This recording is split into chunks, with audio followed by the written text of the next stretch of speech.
Phil Lesh, bassist and founding member of iconic rock band Grateful Dead, has died. He was 84. The news was announced on Lesh's verified Instagram on Friday, which said he died peacefully on Friday morning. He was surrounded by his family and full of love. Phil brought immense joy to everyone around him and leaves behind a legacy of music and love. The announcement on social media read, "We request that you respect the Lesh family's privacy at this time." CNN has reached out to a representative for the Grateful Dead. No cause of death was immediately available, but the Associated Press reported that Lesh had previously survived prostate cancer, bladder cancer, and a liver transplant in 1998, brought on by a hepatitis C infection and years of heavy drinking. A native of Berkeley, California, Lesh co-founded the band Grateful Dead in 1965 in Palo Alto with Jerry Garcia, Bob Weir, Ron Pigpen, McKernan, and Bill Kreutzmann. Beginnings. Also trained on the violin and trumpet, Lesh eventually earned second chair in California's Oakland Symphony Orchestra while still a teen. Lesh was driving a mail truck and working as a sound engineer for a small radio station in 1965 when Garcia asked him to play bass for a fledgling rock band, then known as the Warlocks. After getting a feel for the instrument and studying with Garcia, the pair would often trade off on who would lead the melody of the songs they created, thereby establishing one of the many specialties the Dead would become known for: long and improvised passages that meant no two live performances of a certain song were ever alike. "It's always fluid. We just pretty much figure it out on the fly," Lesh said during a rare interview with the AP in 2009.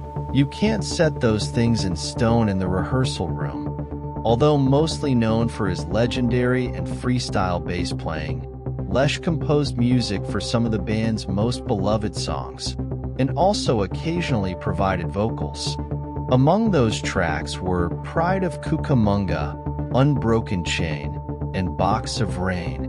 In 2002, Lesh along with Weir observed what it felt like for the history-making group to perform on stage. "It's when the pipeline is open and that eternal moment, as he is describing, which is where music really lives, is open to us and we become the vessel to which that passes. So in a way music is about bringing eternity to time," Lesh told CNN at the time, in response to Weir's remarks. The band became known for its legendary live performances, blazing the trail for other popular groups to follow, like Phish.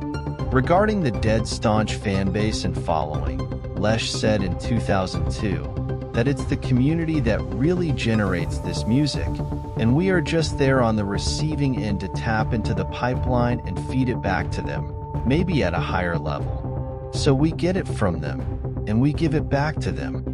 After the Grateful Dead disbanded in 1995 following Garcia's death, Lesh mostly abstained from joining the other surviving members for their on-stage reunion performances. However, he did take part in the 2009 Grateful Dead tour, and again in 2015 for a series of Fare Thee Well concerts marking the band's 50th anniversary. He continued to play frequently with a rotating cast of musicians he called Phil Lesh and Friends. The Dead will be honored in January at a benefit gala ahead of the Grammy Awards in Los Angeles. The band was honored with a Lifetime Achievement Award from the Recording Academy in 2007. In a conversation with CNN in 2006, Lesh reflected on the feeling of performing with his bandmates. "It's paradise. At that moment, I'm not really there, and no one is. We are the music, and our personalities as such really cease to exist at all. We've been subsumed into the greater personality of the group mind. That's what's been created. That's what's created when we are creatively improvising, and the flow is really happening. When we are actually channeling, We are opening that pipeline to another reality that speaks to us. And we are acting as transformers, and we have to step that down into musical thought. But this is not something you can do consciously, learn how to do, or be taught. It's just something that happens to you when the stars are aligned properly and when your individual consciousness is open enough. Lesh is survived by his wife Jill and sons Brian and Graham.